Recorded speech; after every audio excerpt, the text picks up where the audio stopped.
I'm of the opinion that Montrose is haunted. And it is haunted, it seems, by everyone and everything. Serial stalkers, public masturbators, stray critters, drug dens, fuck shacks, ghosts, demons, and shadow people abound. Up until a few years ago, I had lived in the Montrose for 21 years, and in that time, I had experienced the gamut. This story is about Montrose as a portal for the paranormal and the supernatural. However, this story begins naturally, at the beginning, with the first house that I lived in Houston. A red brick duplex with forest green shutters. It still exists to this day, nestled deep in the heart of Montrose, slowly sinking into its foundation. When I first arrived in Houston from London at the age of 17, I knew only 3 people and I had nowhere to live. The 3 people I knew were classmates of mine from California, whom I had known well from an early age. Considering that I was new in town and homeless, they graciously offered me a room in the red brick duplex they shared together in Montrose, and I gratefully accepted their offer. One of them was soon to be moving in with his girlfriend, and another was soon to be leaving town to take a new job. The final friend of the trio spent much of his time at his girlfriend's apartment, and so they offered me the back bedroom as my bedchamber. I quickly realized that this house was not only a bachelor pad of the dingiest kind, but also considered to be sort of a frat house for the entire Houston Ballet Company and Upper Academy.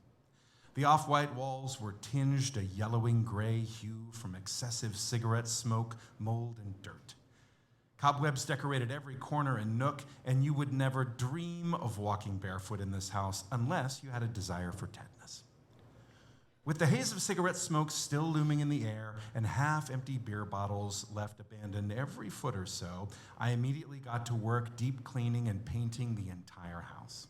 The interior of the house underwent an almost complete transformation within a few weeks, and I was feeling rather optimistic about my new job, home, friends, and my new city.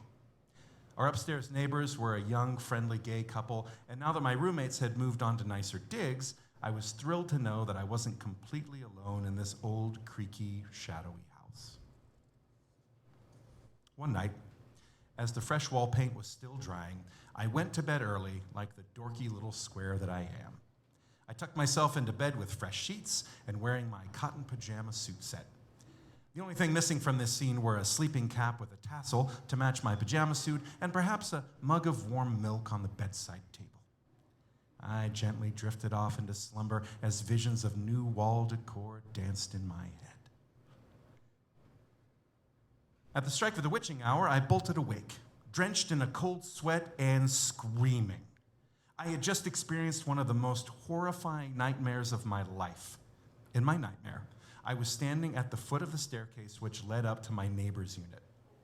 On the wall, at the top of the stairs, hung an old Japanese scroll with a pretty scene of a landscape, gardens, and people enjoying their surroundings. I thought to myself how pretty it was and how perhaps I might purchase more Japanese paintings for the bare walls of my apartment. I blinked, and suddenly 2 twin children appeared side by side at the top of the stairs. I should have known right then that this was a bad omen, for when are twins ever a good sign in films or in dreams? Their hair was long, straight, and static white. Their faces were painted so as to appear like porcelain dolls. In my dream, I blinked again, and they were halfway down the staircase. I blinked once more, and they were upon me at the foot of the stairs. They reached for me with fingernails filed to needle-sharp points. I attempted to back away, but of course I was frozen in place. It was a nightmare, after all. They bared their razor-sharp teeth to me and began to bite and scratch my arms and legs into a bloody mess as I screamed for help to no avail. No one was there to help me as I fell to the ground, consumed by these demonic children. There wasn't a chance in hell I was going to sleep for the rest of that night.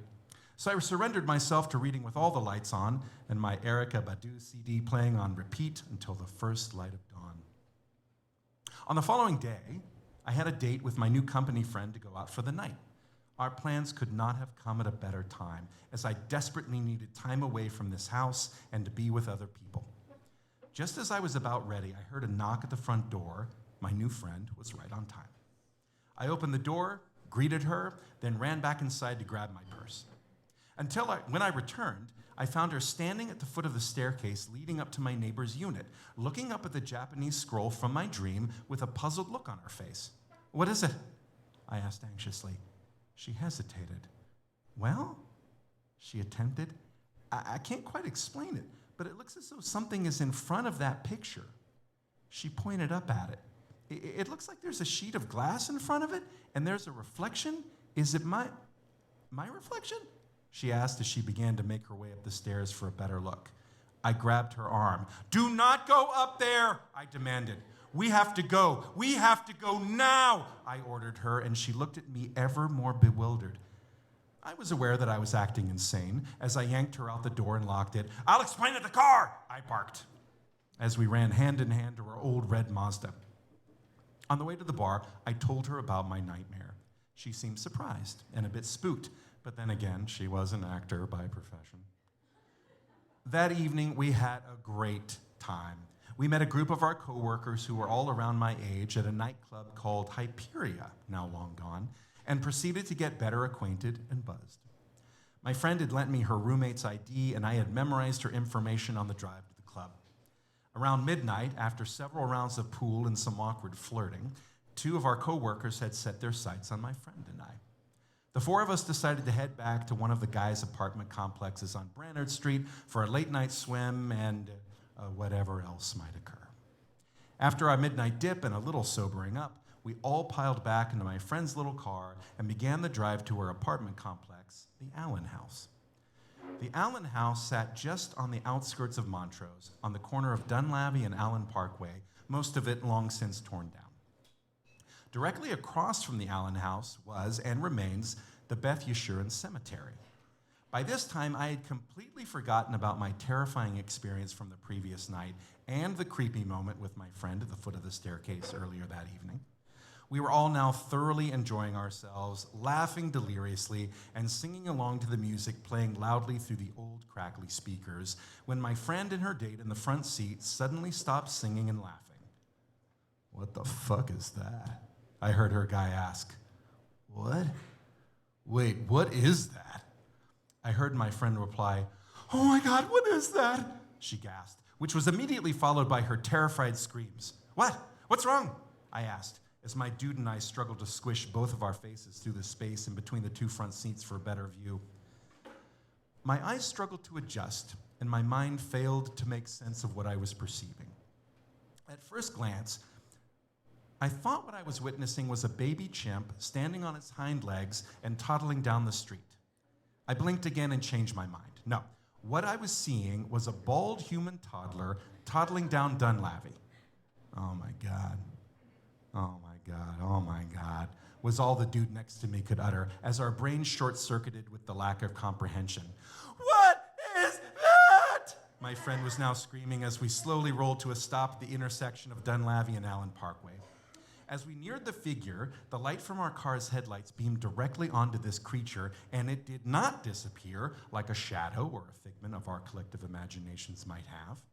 As the light beamed onto it, their limbs bent and undulated in a way which would be impossible for flesh and bone to move. One moment, it was growing taller and rippling like dark water, and the next second, it was contracting to the size of an infant child. I blinked once more. "Oh, this must be an alien," my mind casually concluded. We sat there, the 4 of us, our mouths gaping open, as we watched the bald, shadow being cross Allen Parkway and climb over the cemetery fence.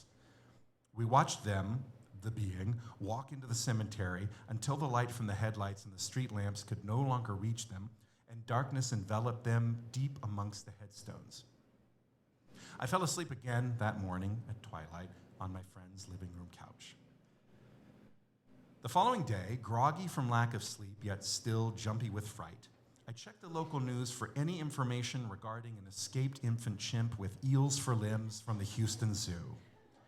Of course, there were no reports. I asked my upstairs neighbors if there was any way we could remove the Japanese scroll from the top of the staircase, to which they both replied that it was not theirs to remove, with no further explanation. My friend in this tale is still a friend of mine to this day, and every so often one of us will contact the other to recall the events of that night. We always agree on the description of what we all witnessed, but never on what it actually was or what it really meant. Ghosts, aliens, and shadow people, creatures of the night, and succubi of various descriptions all inhabit Montrose, and we simply live amongst them.